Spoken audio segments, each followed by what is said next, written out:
Not all lives can be filled with endless comforts. While that certainly rang true for the small folk of the Seven Kingdoms, even some lords and ladies learned it applied to themselves. The latter especially had to remain dutiful to the wishes of their fathers and liegelords, often adopting lives far from their dreams or desires. Such was the fate of Lysa Arryn. Hello everyone, and welcome back to Exploring Fiction. Lady Lysa grew up the middle of 3 children of House Tully, and she was offered in marriage to a frail lord of the Vale merely as a strategic alliance. Already lacking valor and fortitude, Lysa became even more embittered. In the shadows, she plotted with the man she truly loved, growing even colder and more paranoid of those around her. By the end, Lysa was a shrewd woman who held distrust for all, and was a product of love lost in the politics of a feudal society. So, who exactly is Lysa Arryn? And why is she such an interesting character? Let's explore. Lysa Arryn was born in the year 266, 267, or 268 AC to Lord House Tully and Lady Lysa Went at Riverrun. She was the middle child to the pair, with an older sister Catelyn and a younger brother Edmure. She also had 2 other brothers who had died in infancy. When Lysa and her siblings were still children, their mother, Lady Lysa, died while giving birth to her 6th total child, who perished with Lady Went. Lysa was raised alongside her brother and sister behind the walls of Riverrun, together with Lord Hoster's ward, Peter Baelish. Lysa was always more timid than her siblings, and could be found hiding from her father if she believed she was in trouble. Instead, like Catelyn, Edmure, and Peter, she confided in her uncle Sir Brynden Tully, the Blackfish, whenever an issue of grander importance arose. As a youth, Lysa bonded closely with her sister Catelyn, and the pair played in and explored the halls of Riverrun, often teasing young Peter. The young Baelish was beginning to grow fond of the daughters of House Tully, though one caught his eye more than the other. As she grew up, Lysa began to fancy Peter, fawning over him at every chance, but the boy had eyes only for Catelyn. Littlefinger's hopes were soon dashed, however, as Lord Hoster announced the betrothal of Catelyn to Brandon Stark of Winterfell. Peter attempted to dance with her at the celebration, but Catelyn rejected him, preparing to romance only her husband-to-be. Peter, distraught, drowned in his cups, growing extremely drunk. The host of Riverrun laid him to bed, and Lysa's heart ached for the young man. She climbed in bed beside him, claiming that she merely desired to comfort him, and the pair slept together. But Peter, in his drunken stupor, believed her to be Catelyn, even calling her so before he drifted to sleep.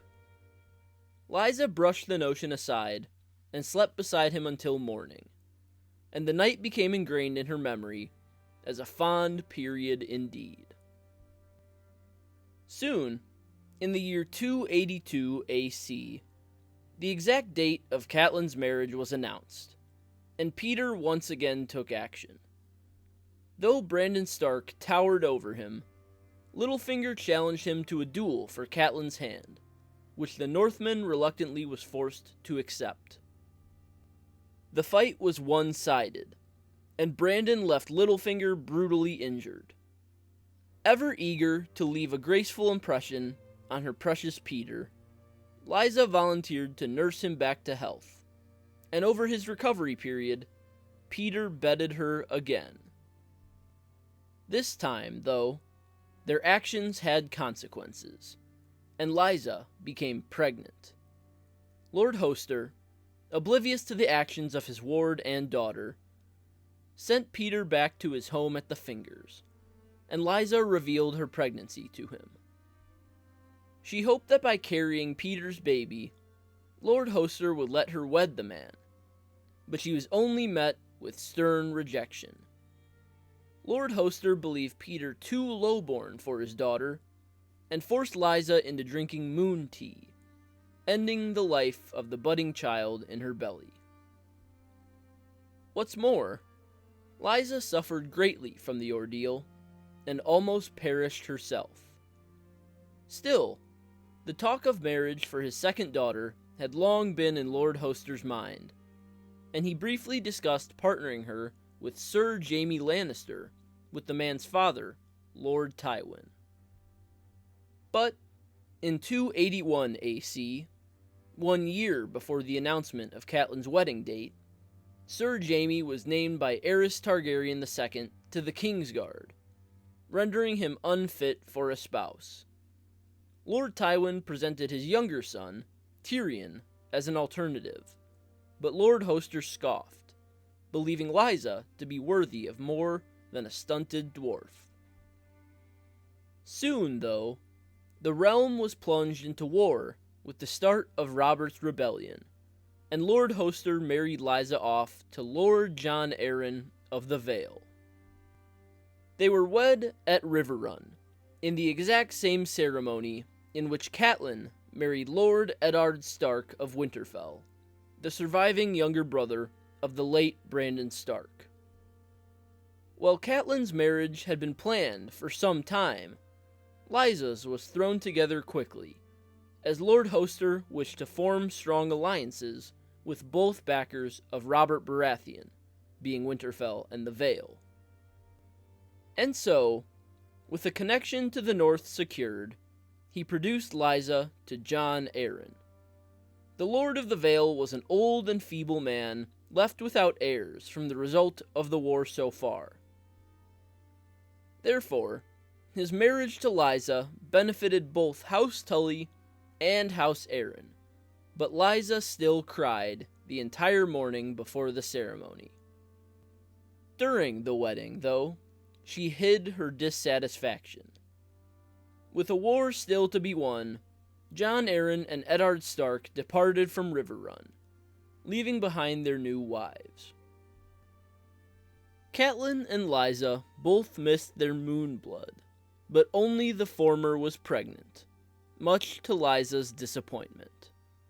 She lost all joy, sobbing and shuddering when 9 months later, her sister gave birth to Robb Stark. When the Targaryens had been overthrown and Robert Baratheon sat on the Iron Throne, he named Jon Arryn his hand, and the Lord of the Vale left often for King's Landing, leaving Lysa more alone than ever.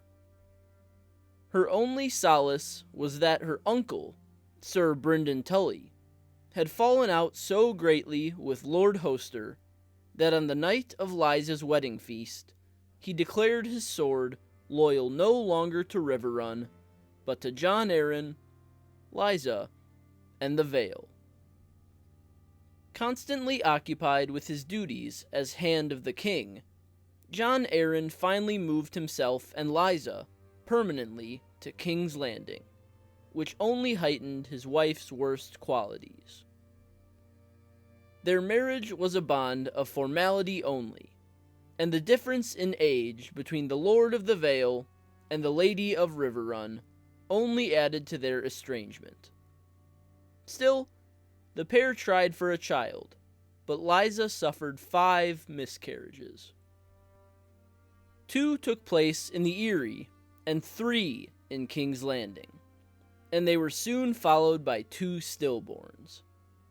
After the final occurrence in the long line of tragedies, Lysa's nerve finally broke, and she became overcome with paranoia. Finally, though, a breakthrough occurred in 292 AC, when she gave birth to Robert Arryn. He was a sickly child, wrecked with the shaking sickness, but Lysa had finally given Jon Arryn an heir. Still feeling as though she were surrounded by enemies, Lysa kept a tight hold of her son, even breastfeeding him into his 6th year of age. While she sat beside Lord Arryn, Lysa refused to forget Peter Baelish. She convinced her husband to make use of her former lover, and in 289 AC, Littlefinger was given control of customs in Gulltown. He excelled so greatly that Jon Arryn soon ushered him to King's Landing, where he ascended all the way to Master of Coin on Robert Baratheon's small council. With her husband old and occupied, Lysa once again fell for Peter, and the two took up an affair. Still, Lysa and her son Robert sat in King's Landing while Lord Jon Arryn bustled about, holding the realm together. Despite his tumultuous schedule, Jon Arryn took notice of his son's frailty, and made plans for young Robert to be sent to Dragonstone to be fostered under Lord Stannis Baratheon. Lysa vehemently disagreed, fighting profusely against the arrangement. Before little Robert could depart, however, Jon Arryn fell ill, so sick that he required the attention not just of his own Maester Coleman, but of Grand Maester Pycelle. Lord Arryn's health failed quickly, and he passed away. Lysa kept a firm hold on her son, forbidding him from visiting his sick father. But once Jon Arryn was dead, King Robert Baratheon tried to plan for young Robert Arryn to be sent to foster under Lord Tywin Lannister at Casterly Rock. He believed if the boy clung to his mother's leg for his entire childhood, the entire House of Arryn would suffer from crippling weakness. But, now released from the bonds holding her to King's Landing, Lysa refused the king and fled in the night back to the Vale with her son in her arms. In her youth, Lysa was slender and dimpled, but by the time of her motherhood, she'd grown thick of body as a result of her many pregnancies, most of which failed. She was 2 years younger than Catelyn, but appeared 10 years older due to her experiences in life and her overall demeanor. Lysa's face became puffy, pale, and dour, and so she often took to powdering it to draw out what beauty she still possessed. She smelled mostly of sour milk, covering her scent with perfumes.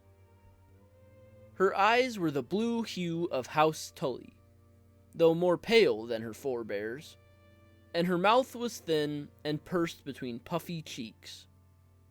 Her auburn hair fell all the way to her waist, a common trait of the women of her house. While in her youth, Lysa was somewhat warm and joyful, her cold marriage to Jon Arryn and her time in the capital of the Seven Kingdoms made her vain, protective, and paranoid. Bravery never suited her, which rang true into her adult life. Lysa preferred the fineries of fashion, wearing often blue velvet robes trimmed with fox fur, or a gown of cream shade paired with a necklace of sapphires and moonstones. She also came to appreciate Myrish lace, as well as the company of singers in her hall. But when she fled from King's Landing back to the Vale, there was little joy in her heart for such things. When she first appears in A Song of Ice and Fire, in the first novel, A Game of Thrones, Lysa Arryn sits at her home in the Eastern Mountains. From her perch in the Eyrie, Lysa sends her sister Catelyn a letter in secret, in which she explains that Cersei and the Lannisters murdered her late husband, Jon Arryn. Back in King's Landing, King Robert reluctantly declares Sir Jaime Lannister as Warden of the East, much to Lysa's chagrin, and she requests her son, Robert Arryn, be addressed as the true Warden of the East. Seeing as she is now a widow, she is courted by almost every available lord in the Vale, but she rejects them, intent on choosing her own husband, without the cloud of petty politics and alliances looming over her head. While Lysa sits high above the dangers plaguing the rest of the great houses, Lord Eddard Stark, replacement for Jon Arryn as Hand of the King, investigates his predecessor's death, and with the help of Varys, realizes the man was poisoned by a substance known as the Tears of Lys. While Lord Eddard delves deeper into the evil plot, his wife Catelyn travels upon the road from King's Landing back to Winterfell, where she stumbles across Tyrion Lannister at the Inn at the Crossroads. Under the impression that the Valyrian steel dagger that attempted to kill her son Bran belongs to Tyrion, she calls for the man's arrest, rallying the various knights in the inn to her cause. They capture Tyrion, and while Catelyn says she plans to take him to Winterfell, she really makes for the Vale and her sister. When Catelyn arrives, she balks at how different Lysa has become. The two sisters haven't treated together in years, and Lysa has grown fatter and considerably more paranoid, clutching her son Robert to her side, as if enemies always surround them. As Catelyn expects, Lysa throws Tyrion in the Sky Cells, the infamous prison of the Eyrie, and pushes him to confess to Jon Arryn's murder.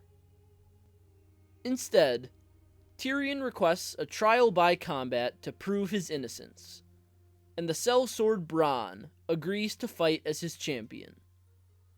Lysa chooses the knight Sir Vardis Egan, captain of her guard, to duel on her behalf, but Bronn is quicker and more cunning than the seasoned warrior in his heavy armor.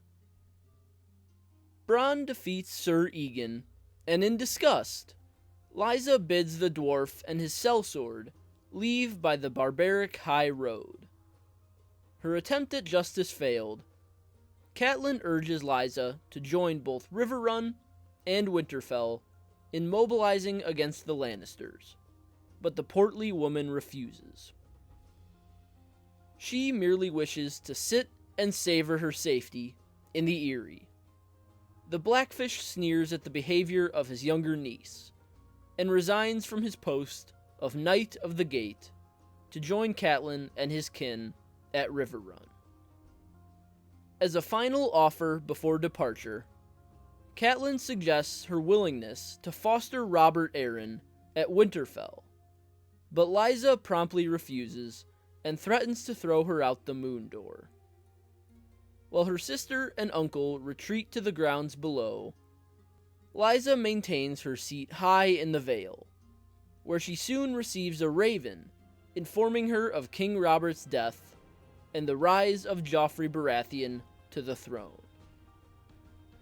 In A Clash of Kings, Lysa Arryn hardly moves at all, choosing to remain neutral in the War of the Five Kings, despite her grudge against the Lannisters. Now Hand of the King, Tyrion Lannister offers to rename her son Robert as Warden of the East if she returns to the king's peace. As though she is neutral, Lysa refused to officially bend the knee to Joffrey when asked. Lysa's father, Lord House Tully, lays dying in Riverrun, and her sister and uncle face opposition all around due to the war. But still, Lysa refuses to act. Lysa Arryn appears once more in A Storm of Swords. At Riverrun, her father Lord Hoster passes away, stating upon his deathbed that he regrets forcing moon tea upon her. Catelyn, who sits at her father's side, is confused by his statements, but had Lysa been there, his meaning would have been quite clear. Soon, both Robb and Catelyn Stark, Lysa's nephew and sister respectively, are killed in the Red Wedding, all while Petyr Baelish rises even higher into the circle of Lannister trust. The Lions of the West name him Lord of Harrenhal and Lord Paramount of the Trident for his trouble. But the king, Joffrey Baratheon, meets his demise, choking at his own wedding, and Littlefinger ushers away his former suitor, Sansa Stark, before she can be detained as a suspect. Lord Baelish makes for the Eastern Kingdom with Sansa under his protection, though she is forced to adopt the persona of Elaine Stone, bastard daughter of Littlefinger. Petyr brings her to the Vale, all the way to his measly own lands, where her identity is hidden to all but himself and Lysa. Though welcoming to her niece, Lysa is more excited by the presence of Lord Baelish in the Vale, and she brings with her the singer, Marillion, her favorite performer, as well as her resident septon to perform a wedding. To Lysa's glee, she is married to Littlefinger, even naming him Lord Protector of the Vale. Lysa hopes to bear Lord Baelish a child, as recompense for their failed attempt years before. What's more, Lysa suggests that one day Sansa could wed Lord Robert, her son and Sansa's own nephew, but the Stark girl hardly appears receptive to the idea. After the hasty wedding, the party ascends up to the Eyrie, high above the rest of the Vale. Though forever loyal to their home and hearth, the other houses and lords of the Vale are deeply disturbed by Petyr Baelish's presence and newfound power in the East. In her twisted love, Lysa has gifted Littlefinger the Vale on a platter should something befall her. The Royces especially frown upon her conduct, already resentful of her unwillingness to aid the Starks in the War of the Five Kings. Lysa, however, could not be happier, only growing anxious when Lord Baelish leaves the Eyrie on his various business ventures. One morning, however, her normal paranoia returns, and it is quite justified. In the Godswood of the Eyrie, Petyr kisses Sansa, and Lysa spies it from a hidden perch. Summoning her niece to her hall, Lysa descends into a fit of madness and jealousy, even threatening to throw Sansa through the moon door. Littlefinger, ever the negotiator, rushes in to abate the tension, and Lysa falls hysterical into his arms. Breaking down, she reveals that her and Petyr kept up their love affair in King's Landing after her marriage to Jon Arryn, and that it had been she who had poisoned her late husband with the tears of Lys at Petyr's behest. Afterward, she'd sent a letter to Catelyn at Winterfell blaming the Lannisters. One of Littlefinger's most highly kept secrets is out, yet he manages to calm Lysa down. However, to her horror, he admits he's always only loved Catelyn, and throws Lysa off the giant's lance and through the moon door. She plummets to her death, her body dashing upon the rocks far, far below. Littlefinger quickly blames the singer Marillion, who had also been in the hall, for the murder of Lysa. In A Feast for Crows, Lysa's death and legacy holds much sway over the fate of the Vale. Peter Baelish remains Lord Protector of the land, placing his own men in prominent positions, while also subduing, manipulating, and coercing the disgruntled lords of the Vale. They grudgingly believe his story that Marillion the Singer had murdered Lysa, especially with the cooperation of Sansa in his schemes. By especially placating the Royce family, Littlefinger continues to enact yet the next step in his great, grand scheme, and he soon informs Sansa the Vale could fall into her lap. After all, for all her neutrality, Lysa Arryn still lies dead on a harsh mountain peak. More than possibly any other individual in the narrative of A Song of Ice and Fire, Lysa Arryn has experienced a regrettable existence, especially into adulthood. The older she grows, the more miserable she seems to become. Since she was young, Lysa dreams of Lord Peter Baelish, clinging to her love for him and hoping it is reciprocated. Her desire even blinds her to Peter's obsession with her sister Catelyn, and on a night when they drunkenly sleep together, they make a child. It is here that Lysa's descent into chronic bitterness has its start. Her father forces Moon Tea upon her to abort the child, and her hopes of a future with Peter are dashed for the present. And then, while her sister is betrothed to the swaggering hero of the North, Brandon Stark, Lysa watches with envy. Though Brandon perishes under tragic circumstances, Lysa still weds the gallant, though stoic, Eddard Stark.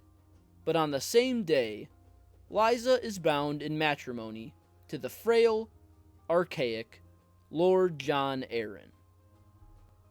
Much akin to her niece Sansa in later days, Lysa finds out quickly the world is a harsh place, and that not all noble ladies partner with a shining young lord who is both handsome and chivalrous. Jon and Lysa Arryn share little love between them, and while Lady Catelyn builds a loving family with Eddard in Winterfell, Lysa tries and fails countless times to bear a child for her feeble husband. When they finally succeed, their offspring is a sickly, cowering little boy. Lysa clutches young Robert to her side constantly. She has grown paranoid, nerves greatly frayed due to the unfortunate path of her life.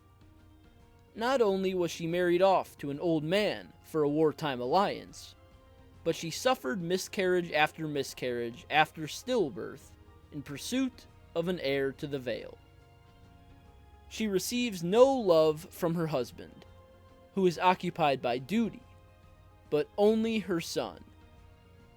Gone are her illusions of luxury and warmth, replaced by the suspicion of envious eyes in the dark. Yet, a glimmer of hope still burns in Lysa, and she believes she can still net the heart of Peter Baelish. Of course, Littlefinger is a schemer, and uses Lysa's lust for him to his advantage. At Peter's request, Lysa poisons her own husband and places the blame on the Lannisters, ultimately catapulting the realm into chaos and leading to the War of the Five Kings. All the while, Lysa sits in her high castle watching, reluctant to place her son or her forces in any danger. She believes by hiding atop one of the highest points in the realm, she can escape reality. But justice finds everyone, wherever they may hide. Peter Baelish puts on a grand display for Lysa through a hasty marriage, thus gaining control of the Vale when he pushes her out the moon door to her death. In the end, Lysa Arryn is betrayed by one of the only two people she loves, and her light is extinguished in the one place she believed it was safest. She had an adverse reaction to the hardships and harsh realities of life, and instead of building herself up stronger, Lysa cowered down and folded. She tried to shield herself and her son, but could not escape. And so, her life was mostly wasted, as she allowed all her joy and happiness to be replaced by envy, suspicion, and scorn. Lysa Arryn lived a life of suffering, induced both by herself and by others. She began full of naivete and a thirst for love, but became a product of war who was married to the Lord of the Vale as leverage in Robert's rebellion. Lysa hated her situation, and though she attempted to persevere, it was too much. Clinging to her dour son and her love for Peter Baelish, she aided in Littlefinger's plots in hopes for a brighter future. But the end result was too good to be true. Lysa died as a pawn cast aside, and it was all for naught. Her entire life was spent on vain hopes and dreams, trusting few and loving fewer. But in the end, Lysa Arryn was only full of a lady's scorn. So, that's all for this video. Leave a comment with your thoughts. I'd love to hear them. Leave a like if you enjoyed, and subscribe if you're new here. I'd love to have you. Visit my website, russellawellsauthor.com, for exclusive fiction and more. And sign up for my mailing list for free, exclusive content. The links for both are in the description below. So, like always, I will see you next time.